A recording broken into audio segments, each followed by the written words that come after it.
Salut à tous et bienvenue dans ce Conan Manga News pour le chapitre 1128 de Détective Conan, et on commence le résumé, c'est parti. Conan est sur la page de couverture avec la boîte d'allumettes et une allumette qui est déjà allumée. Le titre est le détonateur pour la contre-attaque. Donc Conan explique sa stratégie à Azusa. Il a caché les écouteurs sans fil d'Azusa dans le pantalon des kidnappeurs quand il faisait semblant de dormir. Et il parle ensuite de la fonction de localisation des téléphones pour les écouteurs sans fil. Et donc le téléphone lancera une alerte lorsque les écouteurs seront à plus de 400 mètres, ce qui signifiera que les autres kidnappeurs seront assez loin. L'alerte arrive et Conan va ensuite endormir le premier kidnappeur et Azusa sera très surprise et Conan lui explique tout. Il lui parle de sa montre anesthésiante et que c'est le professeur Agasa qui lui a fabriqué ce gadget pour qu'il puisse se défendre contre les mauvaises personnes. Évidemment, Azusa parlera probablement de cette information à Amuro, qui avait déjà remarqué cette étrange montre dans une affaire il y a plusieurs années. Donc il comprendrait certainement tout sur Kogoro l'endormi grâce à ça et ça l'aidera dans son enquête sur Conan. Il avait également vu de ses propres yeux les chaussures très puissantes de Conan durant l'affaire de recherche de la figurine de Higo pour Haibara. Pour en revenir à l'affaire, Conan voulait essayer de prendre le téléphone d'Azusa, mais c'est impossible, donc il va se servir du couteau par terre pour couper la tête d'une allumette pour ensuite la réduire en poussière et verser la poudre dans le cadenas de sa chaîne. Ensuite, il prend une autre tête d'allumette et l'insère dans le cadenas, puis il allume une autre allumette pour mettre en feu l'autre tête dans le cadenas. Et ensuite, le cadenas s'ouvre grâce à une petite explosion à l'intérieur. Conan fera une explication du fonctionnement des cadenas qui ne s'ouvrent qu'avec la bonne clé, et donc les cadenas contiennent des broches que la clé pousse et aligne. Et la petite explosion a donc poussé toutes les broches et le cadenas s'est ouvert de force. Et il précise que cette astuce ne marche que sur certains types de cadenas. Il voulait envoyer un message, mais quand il remarque le téléphone du kidnappeur qui vient de se mettre en veille après avoir reçu un message, il le ramasse et après l'avoir déverrouillé, il découvre un groupe de discussion avec des termes spécifiques qui sont utilisés par les membres du groupe. Conan a l'air d'avoir bien compris qui sont ces types. Quand il retire le masque et la cagoule du type, son visage ressemble à la tête dans la jarre qui se trouve dans le réfrigérateur. Évidemment, comme Conan, on avait tous compris que c'était juste une photo imprimée en 3 dimensions sur une feuille. Et après l'avoir mise dans la jarre, il suffit de verser de l'eau pour que l'illusion soit créée. C'est pareil pour le doigt ensanglanté par terre. C'est une saucisse de Vienne qui a été découpée pour qu'elle ressemble à un doigt et le sang n'est que du ketchup.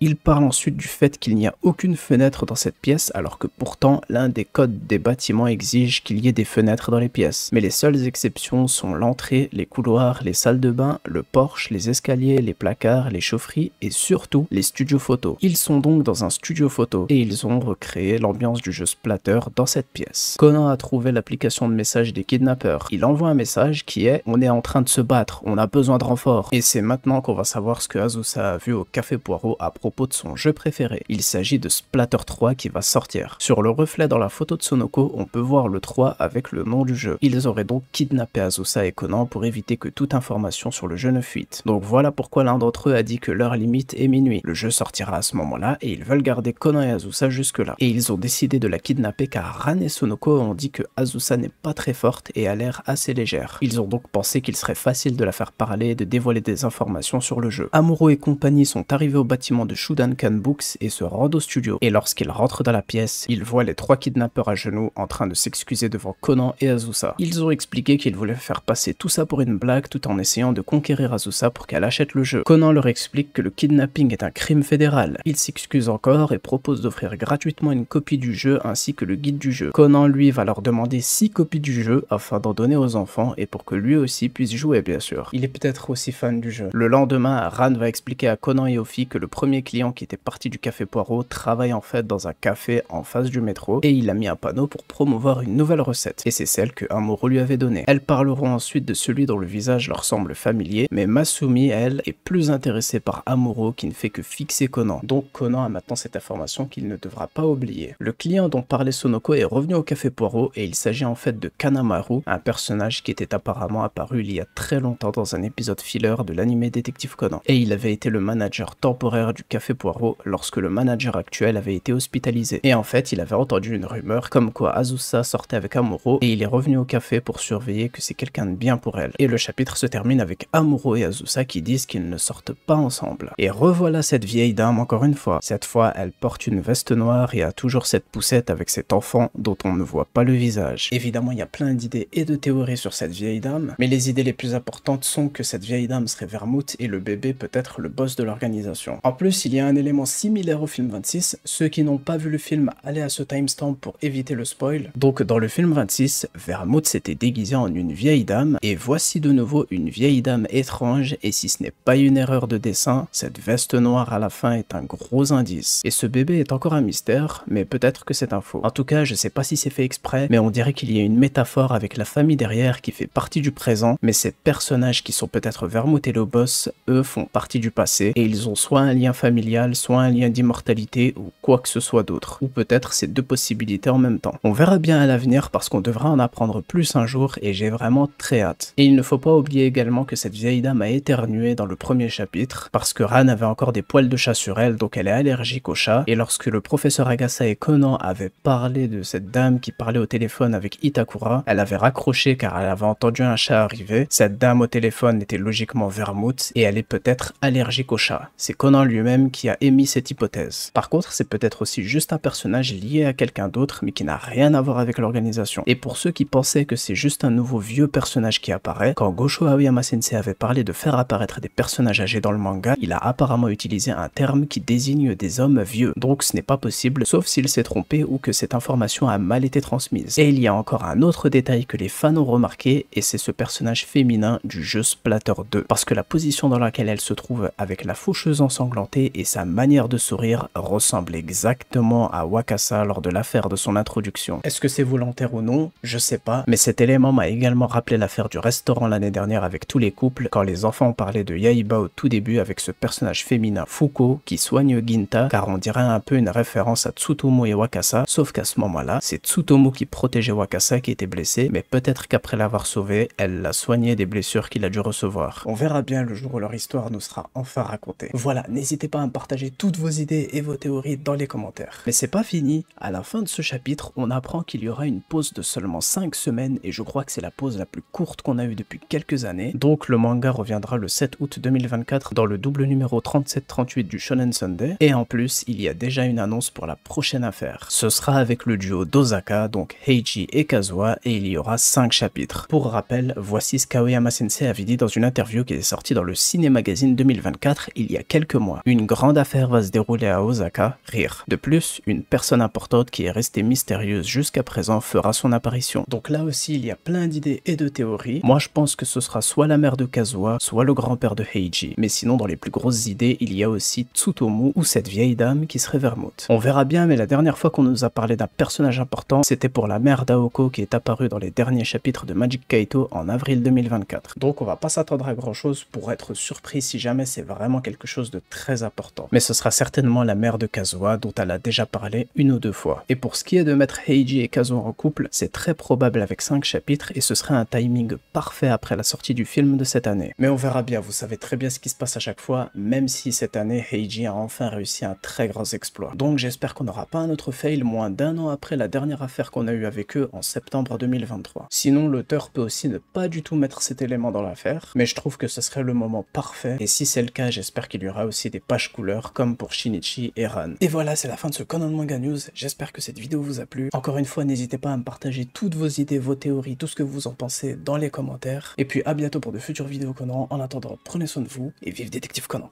Ciao.